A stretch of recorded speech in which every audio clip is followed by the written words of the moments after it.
welcome everyone to the Doctors Inclusive. And as we shared before, please introduce yourself in the chat and let us know where you're joining us from.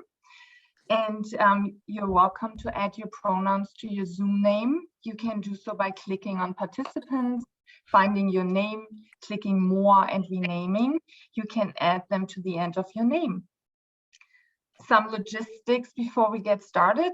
Please feel free to select speaker or gallery view. And we ask you to please keep yourself muted when you are not speaking. I now have the pleasure to introduce Susie Ellis, Chair and CEO of the Global Wellness Summit and Global Wellness Institute, and also Nancy Davis, the Chief Creative Officer and Executive Director of the Global Wellness Summit, who will present today's program featuring Dr. Nicola Finley and our special guest, Dido Balla. Susie, over to you. Good morning. Hello, Jessie. Thank you. And just a very quick hello from me. Thank you, Nancy, and thank you, Dr. Nicola Finley. Dr. Finley is on our board of advisors for the Global Wellness Summit, and you have really helped us in numerous ways to really shine a light on the need for more inclusion in wellness. So thank you for that. And you've had some great guests, and I know that Dido Balla is our guest. I have not met Dido before, so I look forward to, I looked at his background, and in particular, I learned he's from Cameroon. And so I have to say, I did go to the map to see where Cameroon is. I knew it was somewhere in Africa, but now I think I know the first person from Cameroon. So, and thanks to all of you who are joining, because it makes me feel good that you're recognizing that in the wellness arena, we do need to be more inclusive. And so thank you for joining us. Well, good morning, everyone. As Susie mentioned, the Doctor is Inclusive series was born of our collective desire to educate ourselves about the challenges facing underserved communities with respect to health and wellness, and to also learn what we as passionate, committed global industry people can do to lead the change. And leading change is exactly what Nicola Finley is all about. Nicola is a physician, board certified in internal medicine, fellowship trained in integrative medicine, and an adjunct faculty member at the Melanie Zuckerman College of Public Health at the University of Arizona. Currently, she runs a boutique consulting business which focuses on health disparities, employee wellness, and women's health. Nicola previously practiced integrative medicine at Canyon Ranch and delivered healthcare for medically underserved communities in Arizona. I have had the pleasure of introducing Nicola a few times now, and I'm sticking with my initial thought. She's a graceful disruptor.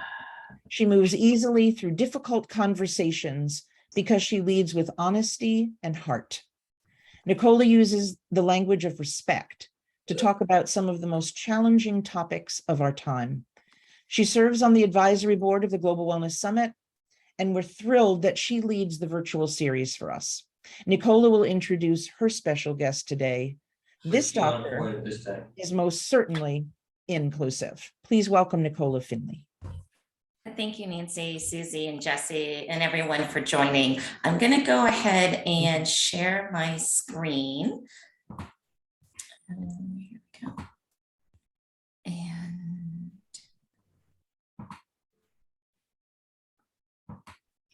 okay, there we go. I'm excited about today's conversation, mindfulness for everyone. I'll give you a breakdown of the flow for today. I will introduce our special guest, Dido Balla. I'll do a short presentation, and then we're going to have I think, an insightful conversation with Dido. And as you know, or you might know, the Doctor is Inclusive is about storytelling and centering at the margins, so we can hear voices that we don't normally hear in the wellness arena. And I'd like to hear your voices as well. So we'd love for you to share your stories, and then we'll continue the discussion with Dido. Our next Doctor is Inclusive is in December 13th at the same time, 10 a.m. Eastern Standard Time.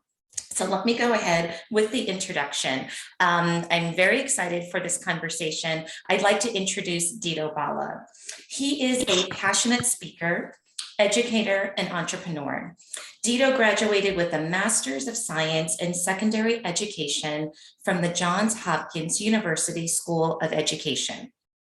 He has 7 years of experience as a high school teacher, and he is also the founder of a nonprofit organization called FitLit, whose mission it is to use a blended curriculum of fitness and literacy to empower youth.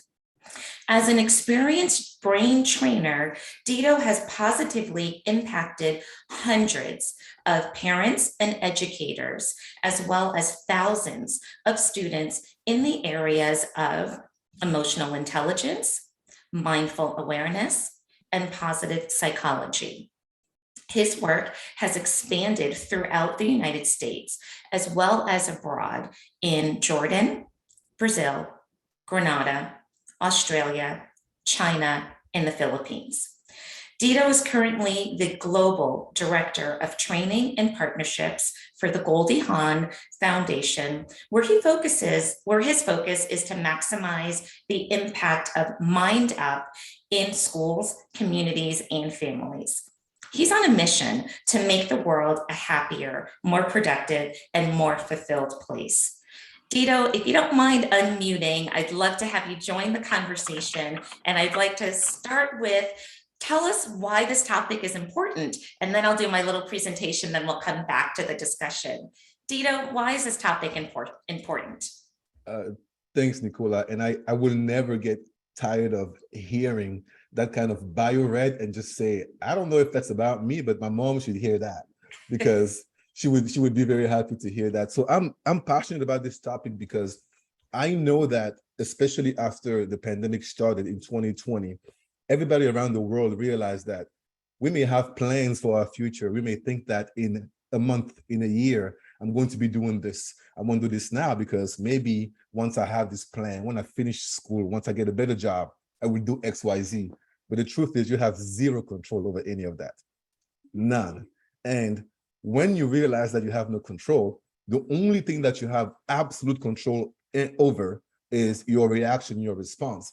And when I realized during the pandemic, especially that disproportionately, communities in the BIPOC community were more negatively affected by the pandemic, it made me upset, because as somebody who's in the field of wellness and mindfulness and social emotional intelligence, I felt it was not right for a specific group to be more negatively affected. So since I know that understanding how your brain works, learning how to leverage your knowledge of how to manage your emotions, regulate your feelings, and have your own emotion regulation profile can be transformative and change your life. And all you need is your brain and knowledge. I am passionate about sharing that everywhere I go. So in a place like this one, where there are folks from Kenya, Nigeria, the Philippines, as well as all around the US, I can't wait to get into the topic because there's no better time than now. Thank you for that introduction. I know I'm so excited about the global presence and of course across the United States as well. I want to give a little bit of evidence-based information from my point of view, and then we'll continue the discussion. When we think about mindfulness, more and more people are practicing mindfulness. And sorry, let me just change my screen so I can see all of my slides. I'd like to define mindfulness. It could be defined as paying attention in a purposeful way. And in this particular definition at the top, mindfulness meditation involves practicing the awareness of in the moment experiences, as well as an attitude of non-judgmental acceptance of current experiences. And why I think it's so interesting is that there's so many health benefits. And I've shared a few in terms of managing stress, depression, anxiety, and pain. There's research with functional MRI studies showing that mindfulness increases neural activation in the brain, especially the prefrontal area. And when we think about mindfulness, there's some principles that we can think about, which include non-judging, patience, beginner's mind, trust, non-striving, acceptance, and letting go. Those are all things that we could see why mindfulness would be important for everyone. But I'd like to share what we know from the research. And what we know from the research is mindfulness is not always accessible to everyone. And if we think about the research about mindfulness, it's not as a broad stroke as we would like. Much as the first point makes, much of mindfulness research oversamples middle to upper class Caucasian women. And one of the reasons why this might be is perhaps this population might have the more time and resources to participate in research. But it begs the question, if we are researching a small group, can the findings in the research be applied to a broader group? And that's why we want to have this conversation. Because when we think about diversity, we can think about gender, we could think about ethnicity, age, disability, sexual orientation. And then if we think about gender, men are underrepresented in mindfulness research, making up less than 29% of mindfulness study participants. And so there might be different gender differences in terms of an effective mindfulness training, but we might not know that because we don't have all the research. And in a meta-analysis of 45 mindfulness studies showed 75% of participants identified as non-Hispanic white. And most studies had more than half of the participants making over $40,000 annually. And if we think about the general US population, non-Hispanic whites make up 60% of the population. So that's why there's an oversampling. And in terms of the per capita 12-month income, it's 34,000. So what's interesting, when I was digging into the research about mindfulness, not all the studies have data on race and income. And what we want to know is, how does mindfulness look, or what would be the most effective mindfulness training in different communities? And so we've talked about health disparities. And if we continue to think about health disparities, we know in communities of color, some of health disparities are stress related. And so mindfulness programming can provide potential stress reduction strategies. So I'd like to concentrate on ethnicity when we're thinking about diversity. And when we think about mindfulness training in communities of color, mindfulness training could allow for cultivation of insight, peace, and compassion. So the second point talks about how research suggests that mindfulness meditation can disrupt ruminative tendencies by cultivating acceptance of and non-judgmental engagement with thoughts. So when we think of rumination, that's that idea of repeatedly focusing on a cause of a problem or the consequences of a problem. And mindfulness can allow us to accept our feelings and non-judgmentally. So what some of the upcoming research is showing is that mindfulness meditation could be particularly effective in helping people of color, specifically with race-related stress, as well as some of the other things we talked about, depression, anxiety, stress in general, because mindfulness can reduce emotional suppression. So it can allow individuals to identify, describe, and healthfully engage with emotions that people are feeling. So this conversation, or this slide, specifically talks about ethnicity and race.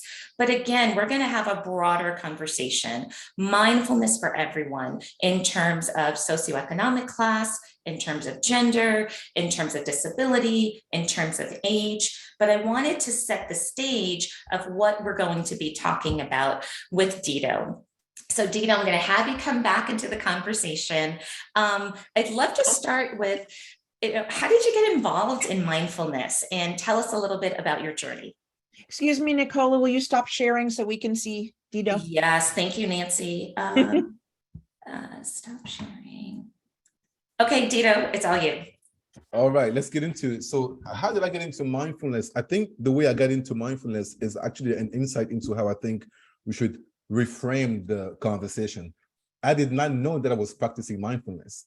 So I was a teacher in Miami, in Overtown. So I taught high school in a school where 95% of students were on free and reduced lunch, and the demographics were 48% Black or African American, and then 48% Latinx or Hispanic. And what I realized is that the students that I taught in high school had so much stress outside of school that when they got into my classroom, they could not be students. They couldn't just be kids who were 15 or 16 or 17 because they were too concerned, too worried about the issues they were dealing with from outside of the classroom. And in fact, I had never met anybody that age with that level of stress, anxiety, or responsibilities. So I just asked myself intuitively, what can I do to make sure that once those students come into my classroom, they can at least have the kind of environment where they can just feel like it's okay to just be a 16-year-old. It's okay to be a 15-year-old or an 18-year-old. And without knowing where to go, I just decided to start doing things such as, I'm going to make sure that we laugh a lot in class. I'm going to make sure that when they come in, I play some soft music that puts them in a good mood. If I can have some scented candles when allowed, I would have them. And I would have them practice kindness because I would just observe them during one class period and the way they were interacting by pulling each other's hair and pushing each other and shoving each other. It just didn't, it seemed to me, I think you were trying to communicate kindness, but there are other ways you can do that. So we would practice the first 5 minutes of class. You would say something kind to her, like, really, Mr. Balla, just something kind. I'm like, yes. They'd be like, well, I like your hair. I'm like, good. They would laugh at first, but we continued doing that, and that kind of practice changed the way in which the culture in the classroom was. So when I was doing this, that's when I also got into my master's of education with the Johns Hopkins School of Education. And I took one specific class that transformed my educational career and really my life. It was a class called Brain Targeted Teaching. It's a class that focuses on looking into how the brain works and what happens in the external environment that could affect the way the brain learns. And through this class and the research that I did after that, I learned that the color on the walls of the classroom play a role in how the brain learns.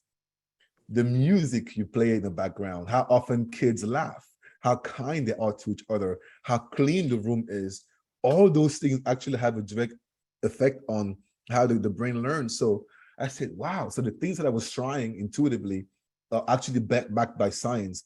And I love science. I love knowing why. So I dove into the research and started practicing everything I could that I knew would affect the brain and the way the brain learns. While I was doing that, a friend of mine who was working in mindfulness would come to my classroom to observe me when he had planning. And he told me, I think what you're doing is mindfulness. I was like, I don't know what that means. He's like, I think it's mindfulness. I work for this organization and I want to talk to them. I say, sure. And that's how I got in touch with somebody who worked at the Goldie Hawn Foundation a long time ago.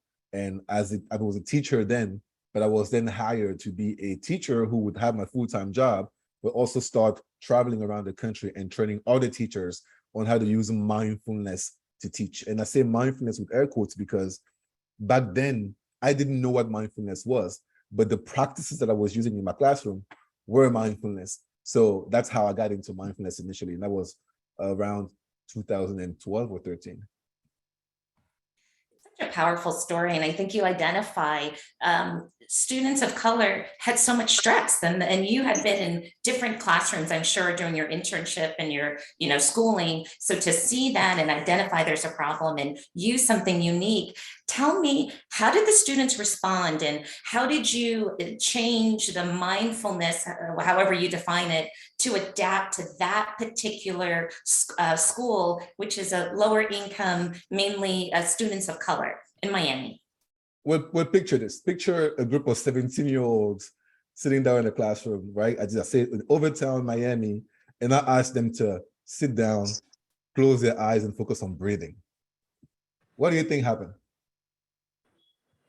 They laughed at me. They were cracking up. They were like, Mr. Balla, really? Breathing? Like, really? That's what we're doing right now, breathing. I'm like, yeah. And although they laughed at me and it didn't seem to make sense, it didn't register in the practices that we're used to, I knew by that point that it was a scientific backing to what I was doing. So guess what? I had the determination of somebody that you have never met in your life. So I was like, it's all good. We're going to laugh. We're going to keep doing it. And the funny thing is that after about 3-4 weeks of starting every class with a mindfulness activity, with kindness, practicing breathing, when I forgot one day to practice it, they reminded me. Somebody puts their hand up. Mr. B, what's up with that breathing thing that we were doing last time? I'm like, oh, really? So now you want to breathe? So that's how it started. It slowly started, but also it was important for me to teach them in a way that makes sense to them. I said this. Your brain, you can think about your brain as having two different modes. One way, which is the automatic way, and then the one that's the intentional way of working, right? The kids can get it simplified. You don't have to use big words. One thing, your brain works automatically once it's intentional. So the automatic part of your brain does things like swallowing saliva, breathing, digesting, things that you don't have to think about to actually do. Your brain just does those things. But then there are other things that you have to decide to do. If you are sitting down, you choose to stand up, you choose to do it. So what I told them is this: breathing can swing between those two ways of thinking about your brain. If you're just sitting there breathing casually, that's the automatic part of your brain. Mindful breathing means shifting from that automatic into the intentional. So if I say right now, everybody, you are breathing automatically, but everybody stop, take the deepest breath you can right now. Let's go. Release. Just feel how your shoulders feel lighter right now with one breath. And we just shifted from the automatic way of breathing to the mindful way of breathing. So when I showed them with practice that there was a difference, then they knew what to tap into when I said mindful breathing. And that's how slowly they became the biggest champions of mindfulness themselves.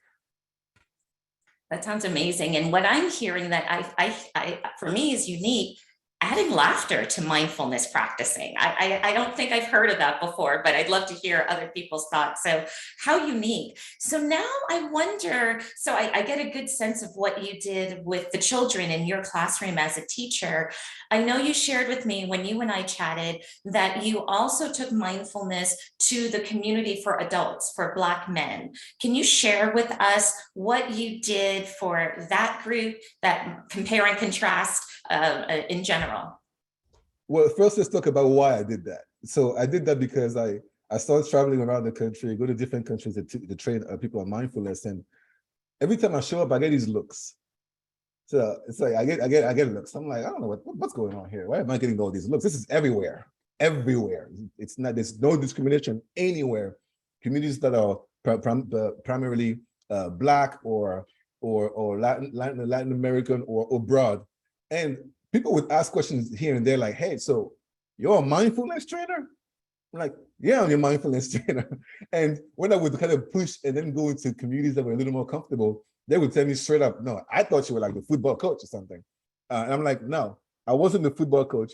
And in fact, I don't even play football or watch football. What I do is brain breaks, like brain breaks, really. So I love that kind of challenge though, right? So I made it a mission to make sure that everywhere I went, I connected to folks who perhaps aren't used to being exposed to mindfulness. But what I observed is that when you had sessions where people were required to attend at a school or anywhere else, you could always see the people who were there because they wanted to be there and the ones who had no interest in being there. And the group number one that I could tell was always like, what am I doing here?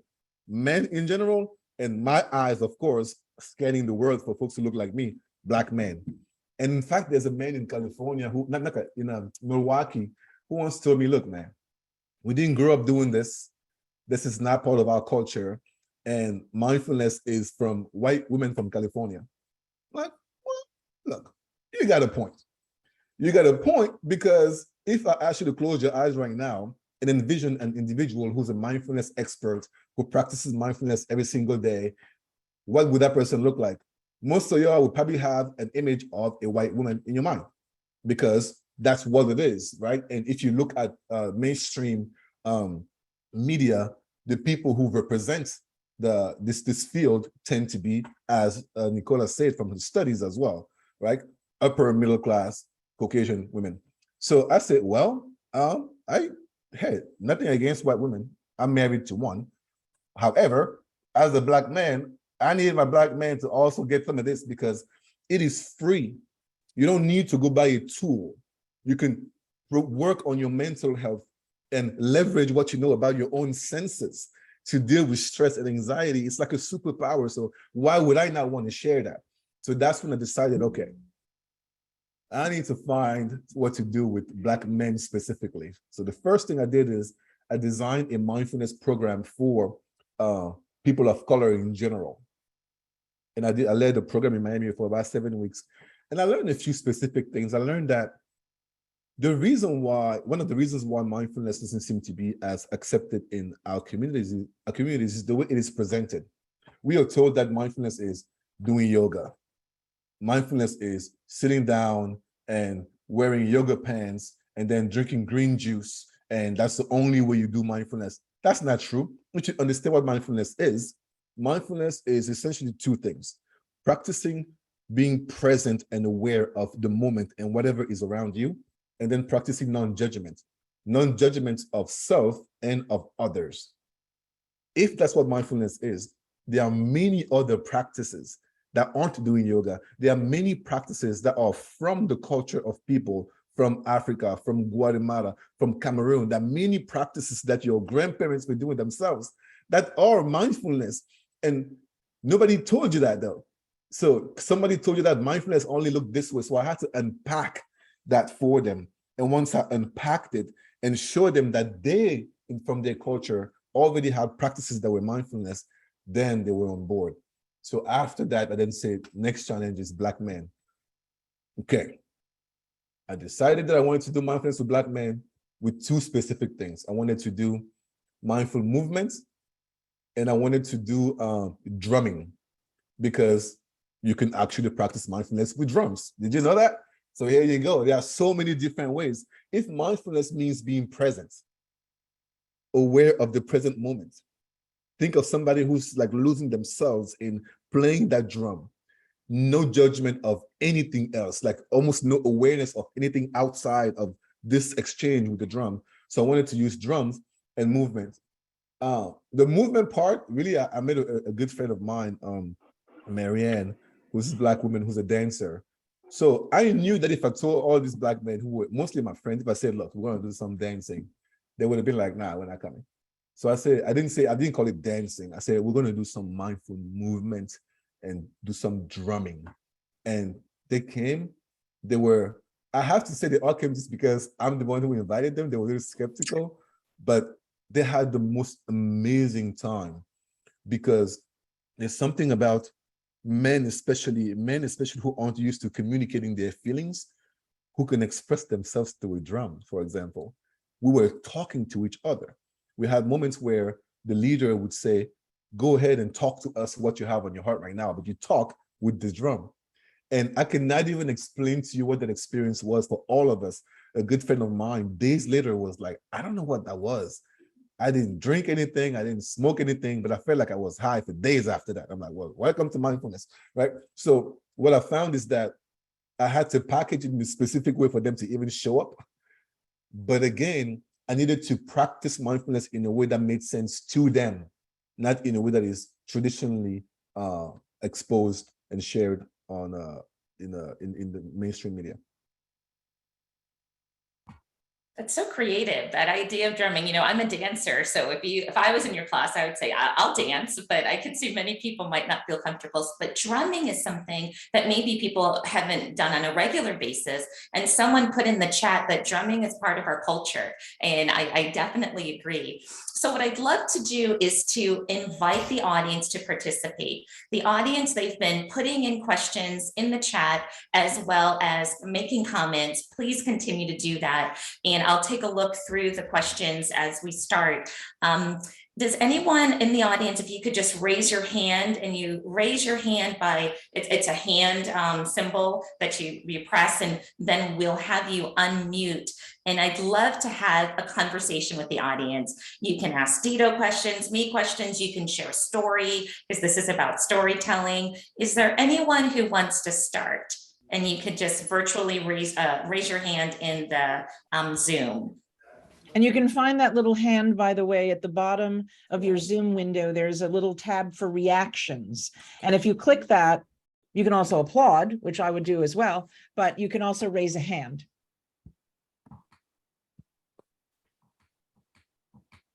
think the user Galaxy would like to say something. We don't have a name for you. It might be me, Yes. Darlene.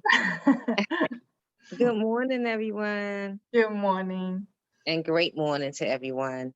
I was listening to him, and everything was just resonating all inside of me because when he was saying just practice being present, I'm always telling people about events or when you go to support people, sometimes we just need to be present. Like we don't have to talk or speak or come with this long dialogue about why we're here. Just be present and just look at the atmosphere and just enjoy the trees, the people, the music or whatever. So I put in the chat that I love dancing.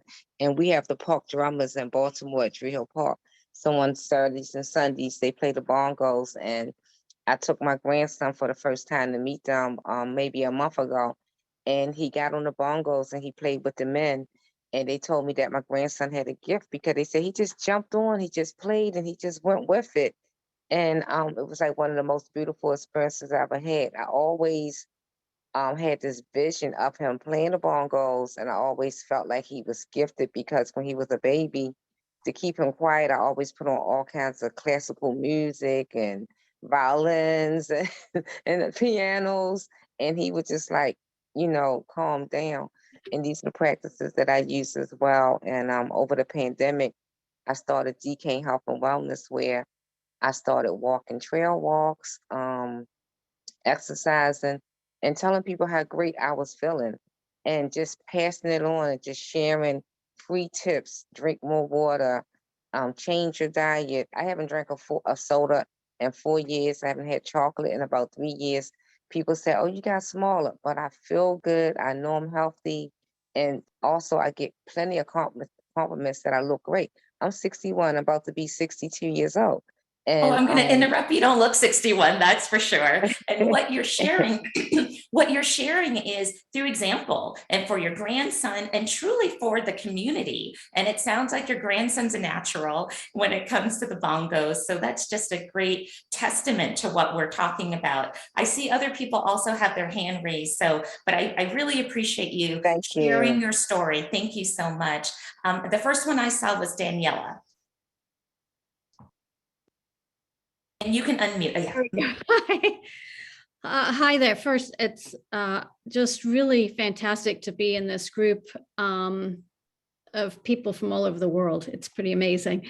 I am actually, and I really appreciate the research. I just started my master's in social work and social justice here out of Palm Beach.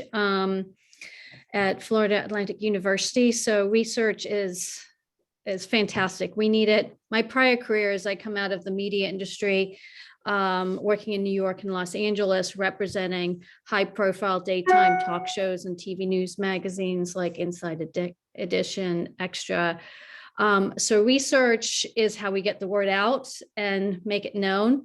I think it's hilarious, Dido, how you mentioned white women, you envision being because the first person I think of is the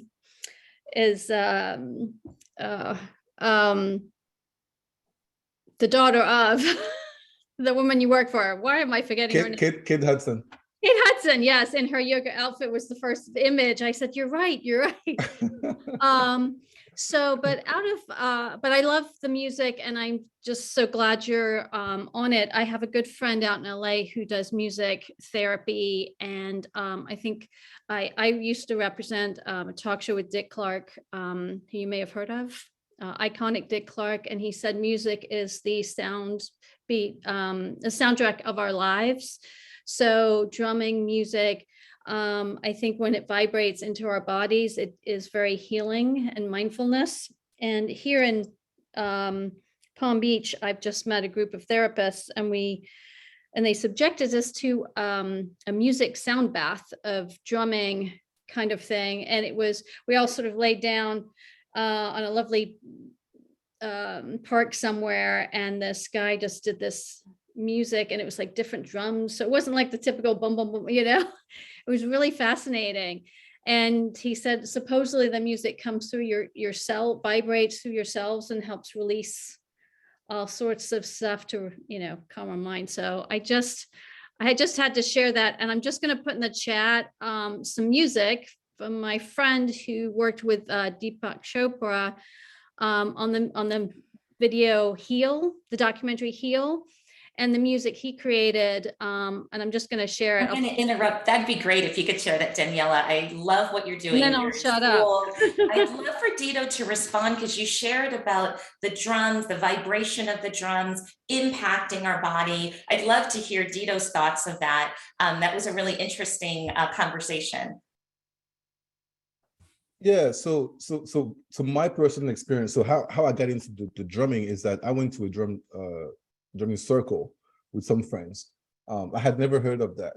I went, my wife and I went, and it was such a beautiful experience to feel the drums of people next to you, but also just let your hands just, because you have no experience, you aren't trained, you don't really know what you're doing, but you allow yourself to just go with non-judgment.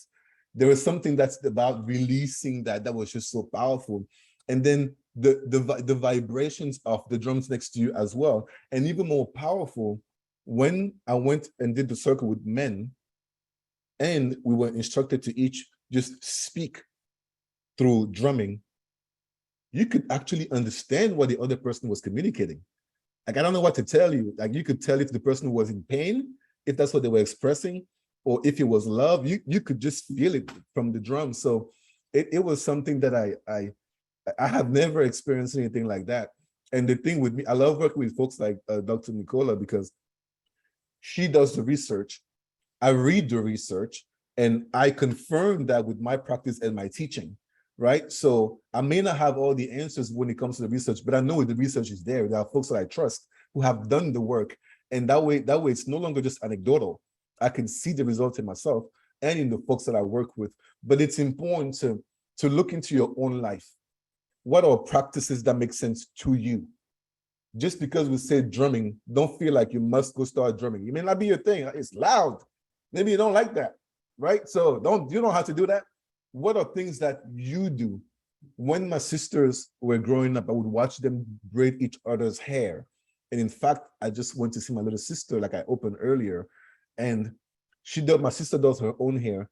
She spends 3 hours every 3 weeks doing her hair. That may look crazy to somebody else. That's mindfulness. During those 3 hours, she's focused on one thing, aware of herself and what she's doing. She's not thinking of anything else. She's not judging why it takes so long, how long it takes, why she's doing this herself and not going to the salon.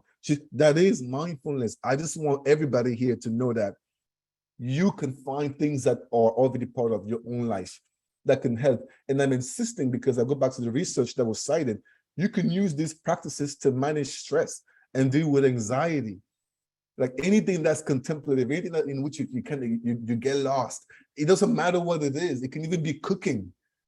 You don't need to look fancy when you're practicing mindfulness. Zero judgment. We spend too much time thinking, oh, I'm not doing it right. When I lead brain breaks and it's about mindful breathing, I tell people, first thing first, I want to invite folks to close their eyes. You don't have to close your eyes, but don't stare at people. First of all, that's weird. And that makes folks very uncomfortable and it makes them feel judged. So don't judge people, don't judge yourself, because what happens is you start breathing, then you're like, wow, why am I so distracted? Wow, my breathing is so loud. This is so strange. Like you start telling yourself this story of judgment. And when you're doing that, you're not being mindful. So practice non-judgment, but I promise you have something that you do right now, that you care about doing right now, which is a practice you can leverage for your own mental health. Please look into it. I appreciate that practical tip. It's interesting because when I was at Canyon Ranch, I took a couple of drumming classes and I loved it. But when I would hear, the experts talk about mindfulness, I always heard the conversation about brushing your teeth mindfully. But I can relate to braiding hair because I have a daughter. So I think that's a really great cultural twist to talk about mindfulness. So I appreciate that. Jackie, your hand's raised. I'd love to hear your thoughts and your story. Yes, thank you so much. Dido, wow. Okay, so I am a Latina. I can confirm we did not grow up with mindfulness. I'm very, very curious to hear I know you mentioned what you've done for a group of Black men, but what have you done for people of color in general? In my home, I'm married to the most wonderful man in the world who happens to be Black, and we are raising a Black queer daughter. And I know that while they're aware of mindfulness and they can do the work, sometimes it becomes for him like, I need this amount of time, right? I need to really make the time to do it, when we know that there's other ways. And for her, she's a generator by human design. So she is just going, going, going. I would love your thoughts on what you've done. Yeah, sure. So my trajectory has been as follows. It's been doing my own thing, learning about the word mindfulness, training people from all around the country and in different countries as well, noticing that what I was doing was mostly speaking mindfulness on a mainstream level where it was the dominant group that was the most exposed. I said, that's great, because we all need this. Then I said, that's not enough for me. Then I shifted into adding a branch for people of color in general. So that's where I started my work. Before even getting to Black men, I said, how can I think of people of color in general? And that's how I get all these insights about, well, I have a friend who's from Nicaragua. Let me kind of look into what's up with her. I have a friend who's from Jamaica or Nigeria, or maybe from Cameroon. What are some things that I see make sense to me that could be mindfulness? And I practiced that with them. That's what I did in Miami last summer for 7 weeks. And the same thing was uncovered, that there are all these practices that are part of us that we just don't know. And then I went into Black men. So that's the order. But the key here is, I don't know how else to tell you this. You just need to start, like now. The one breath that we took together here 15 minutes ago, if you had to make a very important decision or go into a stressful conversation and you just took that one breath, you would already have a better outcome. And that was just one breath. I don't know how else to explain this to folks. And you are literally rewiring your brain. You are changing your brain the more you do this. Even if it's 5 seconds every single day, at least you're doing it. And then your brain gets used to practicing mindfulness in any way that you want. And then think about this in 2 specific ways. People tend to focus on mindfulness or these practices only when there's a crisis. Look, you don't practice your fire drill only when there's already a fire.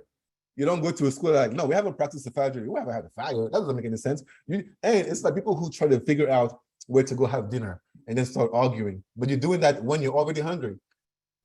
That's not going to work. If you ask your partner what we're having for dinner when you're both hungry, I can tell you what's going to happen. It's not going to be a good story. You got to practice when everything is great. You got to practice when the fire is not there. You got to practice when the emergency is not there. So, yes, you can use mindfulness when you feel something is about to happen or in the middle of something happening, when you feel your body being triggered. That's great. Use that. But that's not enough. In addition to that, I want you to build a practice. Every day, do something. And if you don't do it today, what did I say about mindfulness? Non-judgment. Tomorrow, you try again. If you fell off for a month, that's okay. You try again, because the students that I taught, we started doing mindful breathing. At first, it was only like 30 seconds.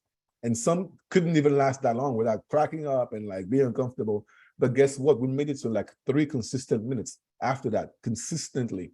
But it starts somewhere, because just that one breath, just that hand on your heart to feel your heartbeat and have that awareness, just sitting into that music that makes your body feel a certain way, just being present as somebody's actually talking to you, just taking the time to be alone with your thoughts and accept them with no judgment. Just doing that one time can already change somebody's life. And I don't play with this, because when I taught kids in Miami, there are some students who could have avoided jail time if they had learned this earlier. So for me, this is not just something that's nice to do because, well, hopefully you can breathe a little more and like be a little more mindful. No, this could change somebody's life. So the idea that you need a huge amount of time, I understand it, but that's not how this works.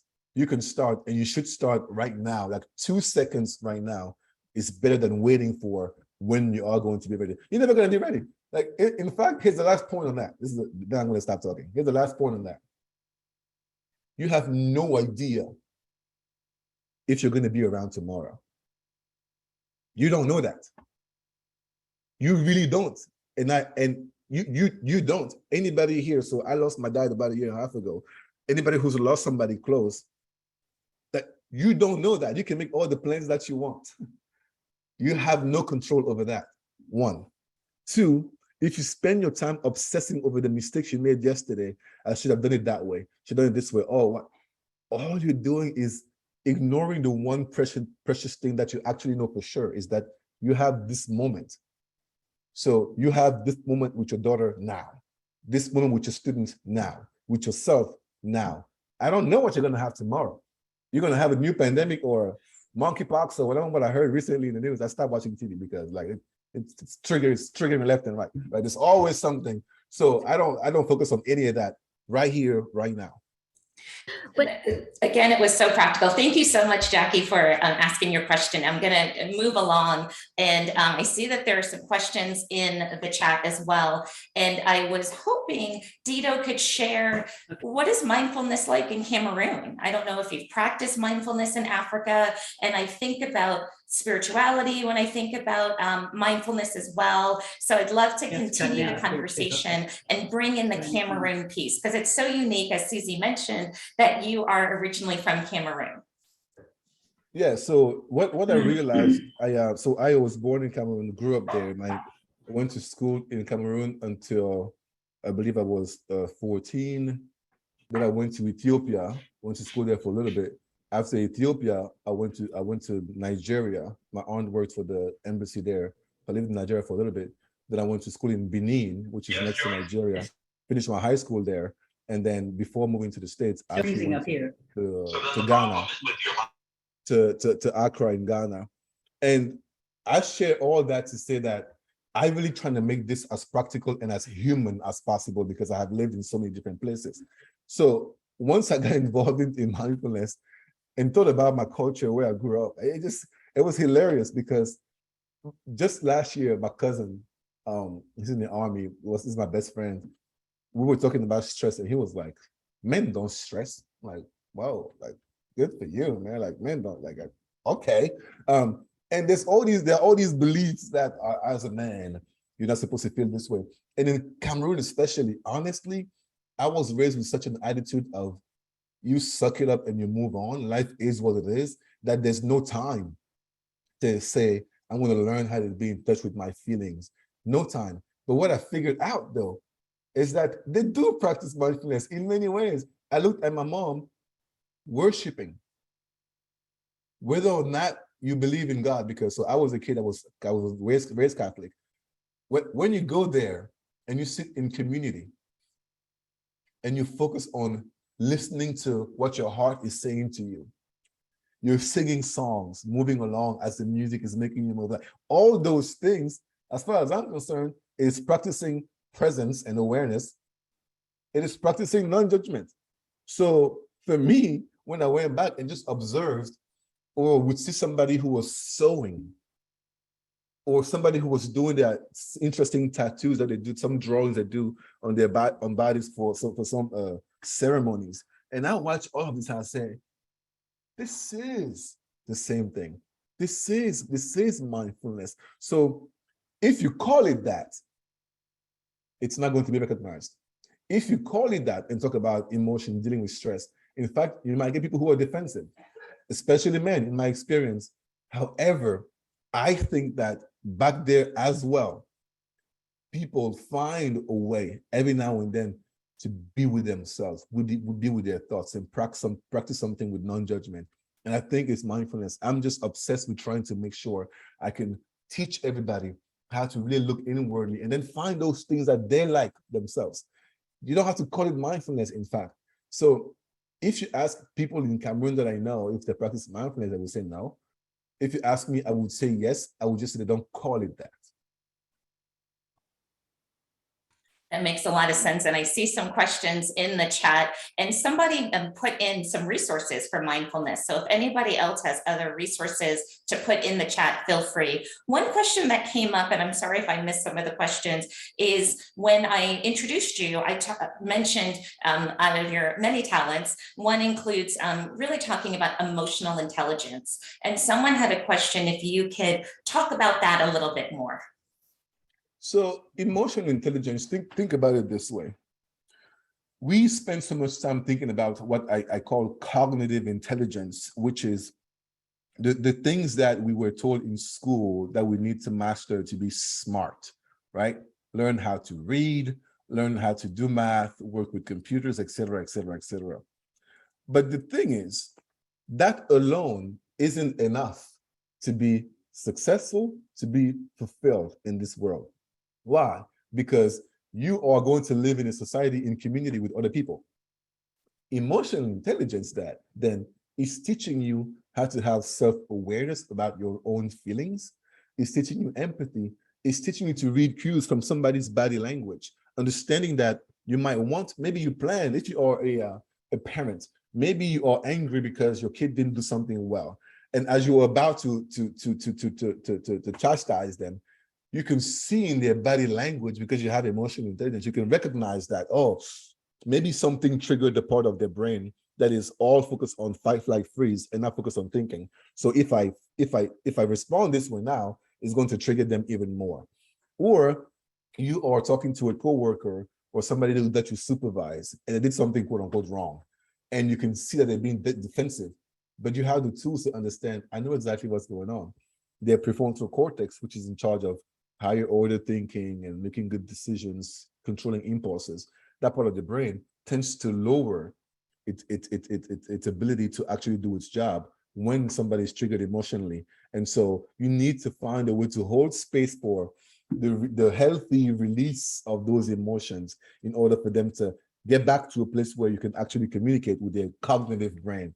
So emotional intelligence is shifting from saying you should only think about these skills that you measure from like IQ, but you want to spend more time on EQ as well, because we should have IQ and EQ, those two together. That's what you want in order to reach most of the goals that you want to reach, really. That makes sense. So thanks for that explanation. I'm wondering, we have about 5 more minutes, and I don't mean to put you on the spot, but what if we did some mindful breathing as a group? How, what do you, I don't know if everyone feels like that might be a nice way to close before Jesse closes officially. Dido, sorry to put you on the spot. Is that okay for a couple minutes? This is what I do. Okay, everybody, if you are, whether you're sitting down or standing up, what I want you to do is see if you can actually have your 2 feet flat on the ground. If you're moving and you can't, that's okay. But if you are sitting down or standing up and you can have your 2 feet flat on the ground, please do that for me. Because the first thing about practicing awareness or being present is being grounded. And literally being grounded means feeling the ground. And we rarely do that. So if you've done that, then I want you to kind of scan your entire body and make sure that if you're sitting down, your back is straight, not arched, your back is straight. And if you feel comfortable, I invite you to close your eyes, and if it's safe, but if it's not safe and you don't feel comfortable, that's okay, don't close your eyes. Just start noticing how your breathing is going right now automatically.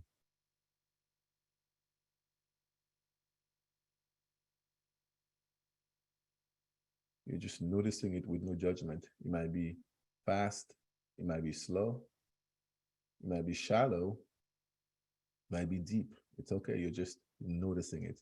Don't editorialize the story. Don't tell the story about what's happening with the breathing. Just notice it.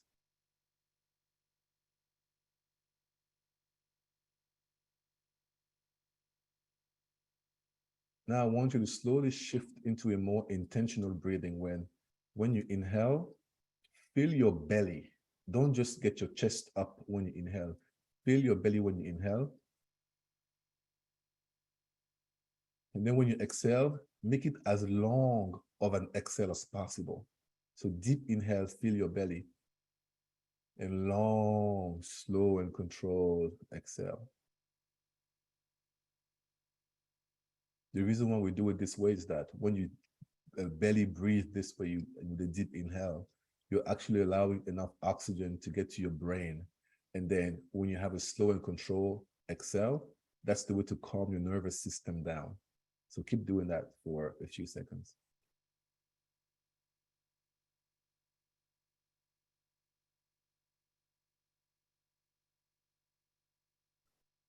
As you continue doing that, if your mind is wandering and you are distracted, there are just noise around you, thoughts you don't want there, don't worry about those thoughts. Let them be. Notice the thought, give it 1 second of attention, and then bring your focus back to breathing. Notice the sound, give it 1 second of attention, and then come back to breathing. Notice the distraction for 1 second, and then just come back to breathing. Let it hang there. You don't have to have an empty mind. That's not the goal here.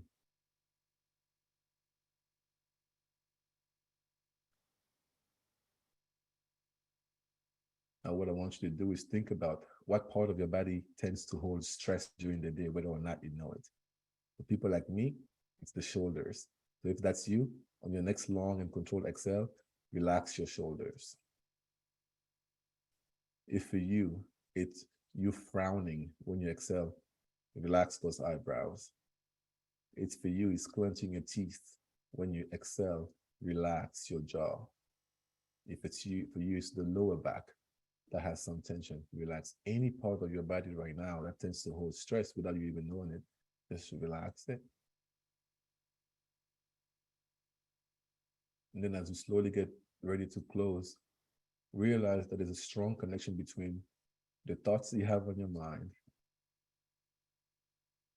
the way you breathe,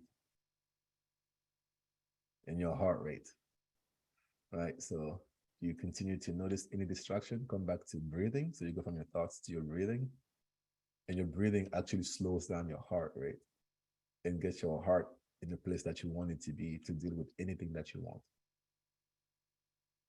The last thing we'll do is I'm going to say 3 words. Each word I say, just visualize what comes to your mind when you hear that word and let that image sit there for a second. The first word is powerful.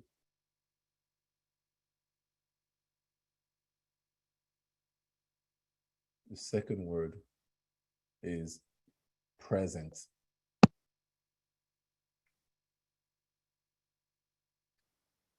And the last word is grateful.